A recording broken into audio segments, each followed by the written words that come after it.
berbakti kepada ibu bapa adalah satu keutamaan yang besar selepas beriman kepada Allah Subhanahu Wa Taala dan beribadat kepadanya. Firman Allah Subhanahu Wa Taala dalam surah An-Nisa ayat 26, A'udzubillahi minasyaitonir rajim. Wa'budullaha wa la tusyriku bihi syai'an wa bil walidaini ihsana.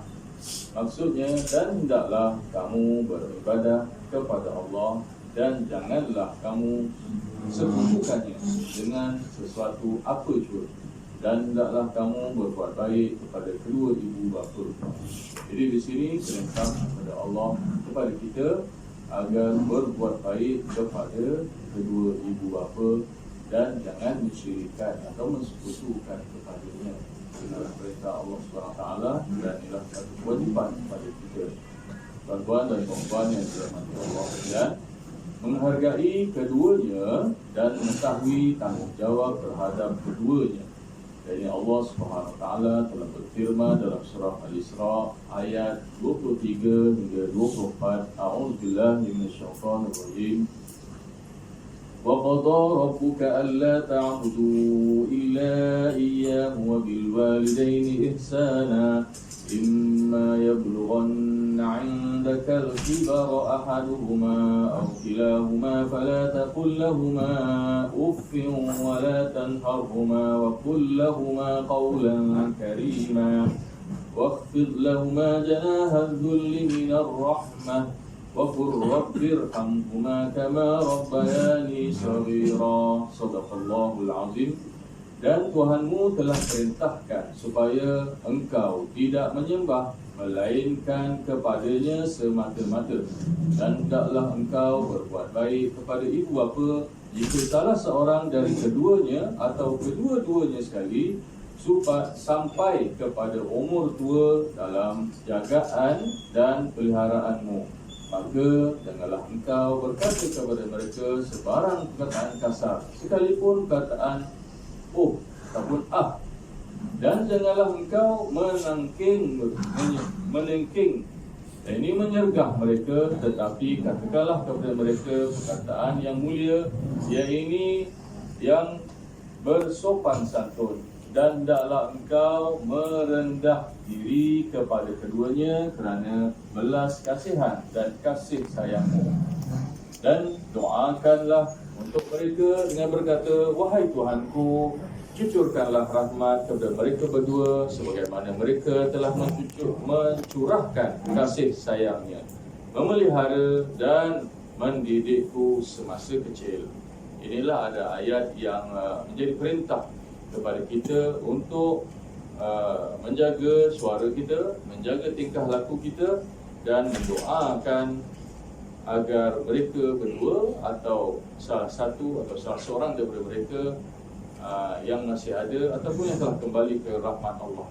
Ini perintah Allah ini, perintah Allah Subhanahu Wa Taala ini agar mengasihi kedua ibu bapa adalah perintah yang bukan bersifat sementara, tetapi bersifat kekal, ya, bersifat kekal. Perintah kepada kedua ibu bapa kita ni menghormati dan menghargai kedua ibu bapa kita ialah bersifat kekal, dan perintah ini hukumnya ialah wajib, ya, wajib, bukan sunat, bukan harus, ya, malah bukannya makruh, tapi adalah wajib kerana dia telah maqtu'ah, yakni di dalam firman Allah Subhanahu Wa Taala. Jadi selalulah berfikir panjang sebelum kita memulakan percakapan dengan kedua ibu bapa kita. Ya, bila kita nak bercakap, kita fikir dulu, sabar dulu dalam hati supaya kita dapat melontarkan, dapat bercakap dengan sopan santun, ya. Supaya kita dapat mengucapkan kata-kata yang baik-baik sahaja, walaupun mungkin perintah ataupun arahan yang diberikan kepada kita itu agak membuatkan kita marah ataupun terasa hati dan sebagainya. Ya, perkataan yang menggembirakan saja untuk kedua-duanya dan memuaskan hatinya, ya. Walaupun kita sudah menjadi ibu dan bapa, namun pengetahuan ini boleh diserapkan kepada anak-anak kita yang masih ya, belum sampai umur dia membandingkan orang lain dengan ibu bapa, ataupun kadang-kadang menjadikan ibu bapa ataupun kita sebagai kawan-kawan sahaja. Jadi kita lenturkan mereka supaya mereka dapat mengetahui siapa ibu dan bapanya. Kerana seperti tadi kita sebutkan, ianya berada di dalam firman Allah SWT dan ianya adalah wajib. Dan berbakti kepada ibu bapa sekalipun ini bukan Islam. Ini cerita tentang bagaimana andainya ada ibu bapa kita ni orang yang bukan Islam.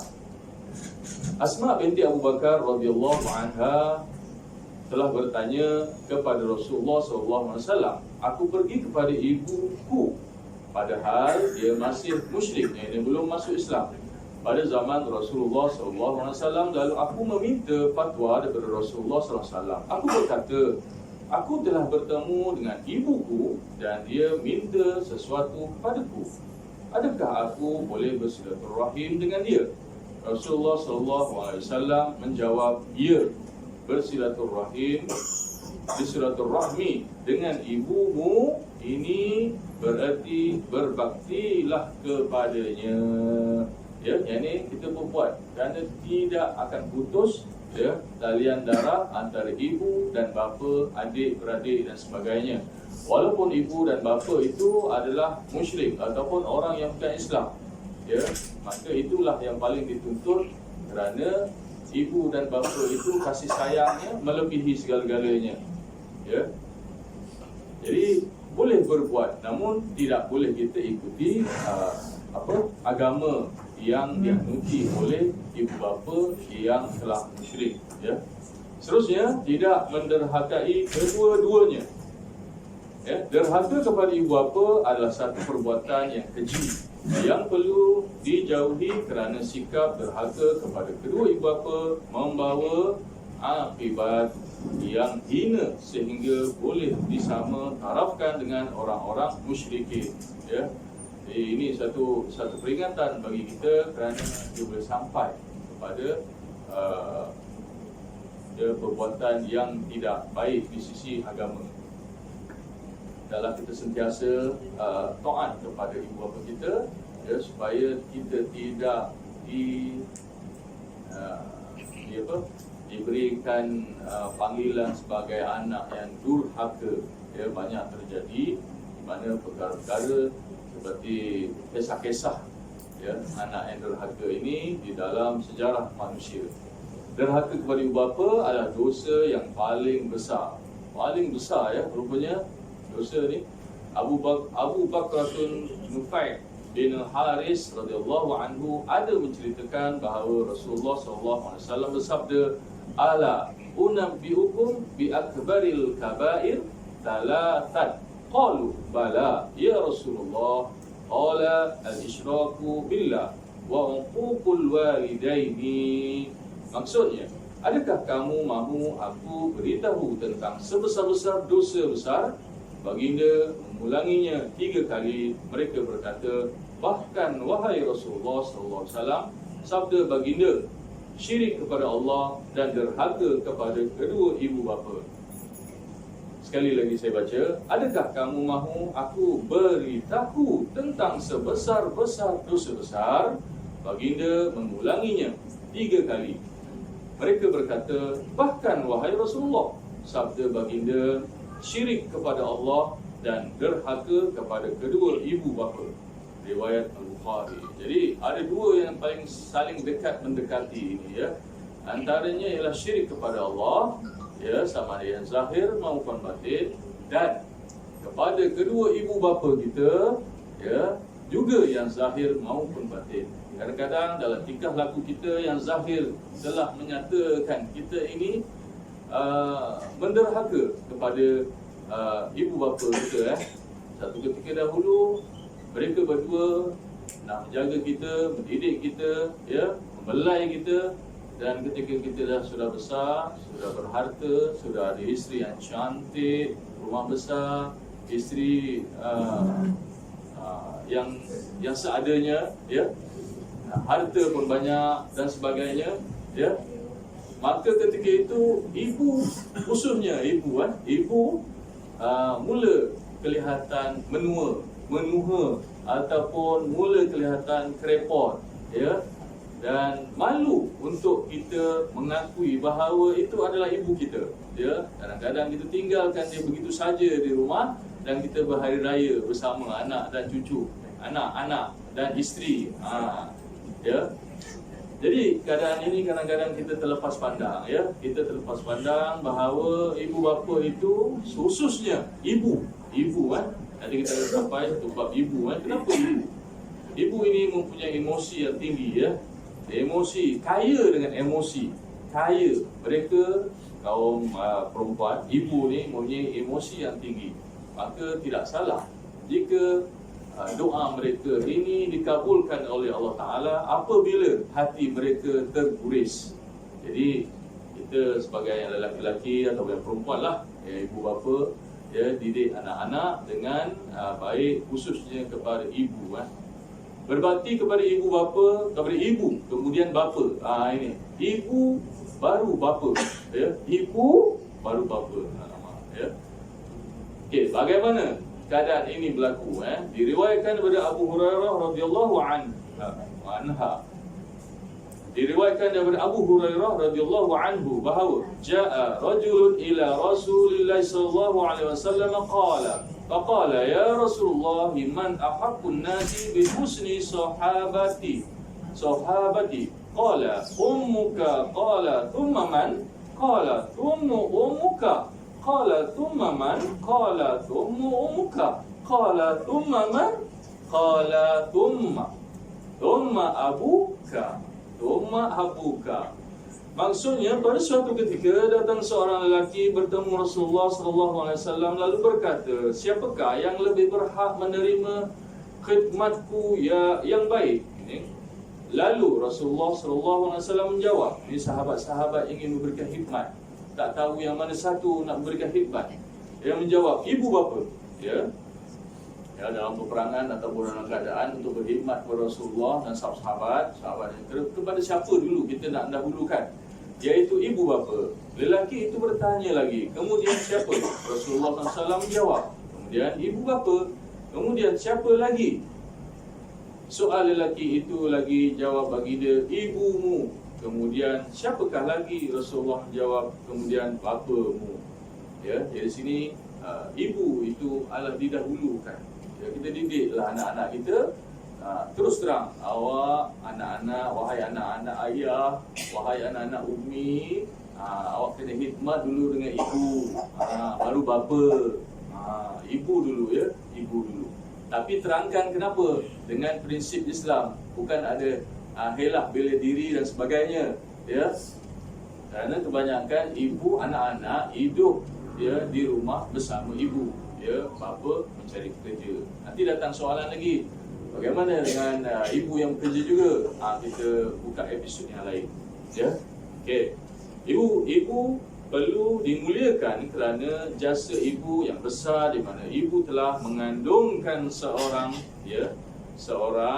selama 9 bulan dengan bersusah payah, kemudian melahirkan dan menyusukannya. Ya, firman Allah SWT dalam surah Luqman ayat 14, Bismillahirrahmanirrahim, wa wassaynal insana biwalidayhi hamalathu ummuhu wahnan ala wahnin wa fisaluhu fi 'amaini an ishkur li wa liwalidayka ilayyal masir. Dan kami wajibkan manusia berbuat baik kepada kedua ibu bapanya. Ibunya telah mengandungkannya dengan menanggung kelemahan demi kelemahan, yakni lelah, dari awal mengandung hingga akhir menyusui. Dan tempoh menceraikan susunya ialah dalam masa 2 tahun. Dengan yang demikian, bersyukurlah kepadaku dan kepada kedua-dua ibu bapamu, dan ingatlah kepada akulah jua tempat kembali untuk menerima balasan. Jadi tuan-tuan dan puan-puan, ingat, ya, walaupun ibu bapa kita telah kembali ke rahmatullah, maka alhamdulillah, mudah-mudahan, ya, setiap hari kita hadiahkan seumpama pahala bacaan Fatihah kepada kedua ibu bapa kita yang telah pergi meninggalkan kita. Ya, itu adalah tanggungjawab kita. walaupun tidak ada lagi gurau senda dan sebagainya, bimbingan, kata-kata daripada ibu bapa kita, ya, maka kita sama-sama, ya, kalau tiap-tiap hari lepas solat, ya, ataupun setiap pagi kita hadiahkan Fatihah, itulah yang paling sedikit, ataupun selawat ke atas Nabi untuk ibu bapa kita, ataupun kita sedekahkan. Andainya kita beruang, ya, beruang dan yang harta yang banyak kita berikan atas nama ibu bapa kita, ya. Mudah-mudahan mereka berdua di sana, ya, diluaskan kuburnya, diberikan rahmat dan pengampunan oleh Allah Subhanahu Wa Taala. Jadi tuan-tuan, saya rasa sudah cukup masa yang telah terlajak ini. Ada lagi beberapa perkara lagi yang boleh kita sampaikan, ya, seperti kita iaitu rendahkan suara kepada ibu bapa, ini merendah diri terhadap kedua-duanya, memilih kata-kata sopan dan lemah lembut dalam bercakap, tidak melahirkan gerak-geri yang tidak sopan. Gerak-geri yang tidak sopan itu juga, ya, dia lebih kepada jika ibu bapa kita atau ibu kita melihat kita dalam keadaan yang boleh mendatangkan dalam hati itu rasa tidak nyaman, ya. Itu betapa sukar. Seperti kita melihat anak kita, ya, Haziq solat apa dia, ataupun tak nak, itu terus, ataupun memalingkan muka, itu perasaan kita. Jadi ibu bapa kenalah sabar. Seperti mana ibu bapa kita sabar dengan kita, maka sabarlah kita dengan anak-anak kita. Mudah-mudahan Allah Ta'ala memberikan pencerahan kepada kita, memberikan turn back balik kita kepada ibu bapa kita, menghormati kepada ibu bapa kita. Sesungguhnya syurga itu di bawah tapak kaki ibu, dan selalu moto ini di dalam akal fikiran saya, bahawa ibu itu adalah wali yang tidak didendang, ya. Bahawa ibu itu adalah wali Allah, iaitu mereka yang mempunyai doa yang tidak didendangkan di dunia, ya. Dia tidak ada pengiktirafan, ini wali Allah, bukan. Tapi dengan doa, ya, yang mustajab daripada ibu, dia boleh mengubah anak itu menjadi sesuatu yang dikehendaki dengan izin Allah, ya. Maka berhati-hati dengan doa daripada ibu, ya. Maka berhati, dan wahai ibu, wahai bapa-bapa sekalian, maka kita sama-sama mengarahkan pemikiran anak-anak kita agar menghormati ibu kita, ibu ataupun isteri, ya, kepada anak tersebut. Jadi itu saja. Mudah-mudahan Allah Ta'ala memberikan rahmat buat kita pada hari ini. Wabillahi taufiq wal hidayah. Assalamualaikum warahmatullahi wabarakatuh.